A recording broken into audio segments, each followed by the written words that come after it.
Cinema మా దృష్టిలో మేము బాగుంటుంది అనుకుంటున్నాం, మీరు అందరూ ఆదరిస్తారని చెప్పి అనుకుంటున్నాము.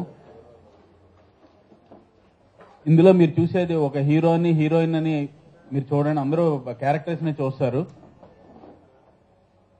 ఇందులో క్యారెక్టర్స్ వచ్చేసి రాజీవ్, ధాన్య, అపర్ణ. ఇందులో టెక్నికల్ గా మీరు అంటే నేను ఒక విషయం మాత్రం చెప్పగలను, టెక్నికల్ గా చాలా బాగా వచ్చిందండి. మీకు స్క్రీన్ ప్లే కానీ సినిమా మేము అనుకున్న కథని ఎలా అయితే అనుకున్నామో దాన్ని ఎలివేట్ చేసి తీసి చూపించాడు మా డైరెక్టర్ గారు. సో విజువల్స్ అన్ని కూడా మీకు ఇస్తామండి. ఆడియోకి మంచి రెస్పాన్స్ వచ్చిందండి, అందరూ చాలా బాగుందన్నారు ఆడియో. అంటే యాక్చువల్లీ ఈ సినిమా కొంతమంది అంటే క్లోజ్ సర్కిల్ క్రిటిక్స్ కంటే సింగీతం శ్రీనివాస్ గారు వాళ్ళు కొంతమంది చూశారు. అంటే క్రిటిక్స్ వాళ్ళు అంటే ఓపెన్ గానే చెప్పారు, ఏదో చూడడానికి వచ్చి చెప్పకపోతే బాగుండదు అన్నట్టుగా వాళ్ళు ఏం కాకుండా ఓపెన్ గా సినిమా బాగా వచ్చిందని చెప్పారు. అది మాత్రం నేను చెప్పగలను. అందరికీ నమస్కారం. ఈ సినిమా చిన్ని ఆశ రీసెంట్ గానే కంప్లీట్ అయింది. లాస్ట్ వీక్ సెన్సార్ కూడా అయిపోయింది. We got clean U certificate.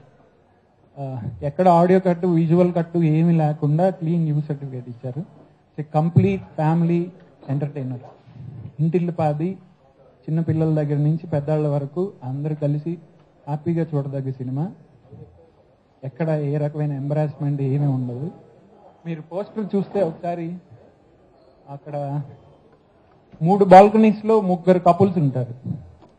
Cinema కథ ఆ పోస్టర్ లో ఒక రకంగా చెప్పడం జరిగింది. ఒక కపుల్ 20-22 ఇయర్స్ మధ్య ఉన్న ఒక యంగ్ కపుల్, 27-28 ఇయర్స్ లైఫ్ లో అప్పుడే సెటిల్ అవుతున్న ఒక కపుల్, తర్వాత 60-65 ఇయర్స్ లైఫ్ అంతా చూసేసి దాదాపు జీవితం చివరి దశలో ఉన్న ఇంకొక కపుల్. ఈ 3 కపుల్స్ ఒక అపార్ట్మెంట్ బ్యాక్ డ్రాప్ లో వాళ్ళ ఫ్యామిలీలో జరిగిన చిన్న అనుబంధాలు, చిన్న ఆప్యాయతల మధ్య నడిచిన ఒక ఎమోషనల్ లవ్ స్టోరీ. మేము సినిమా ఎంత బాగా తీసినా లేకపోతే ఎంత పెస్సా అని చెప్పుకున్నా సరే మీ సపోర్ట్లన్నీ మేము ఏది ఎదరికెళ్ళాము.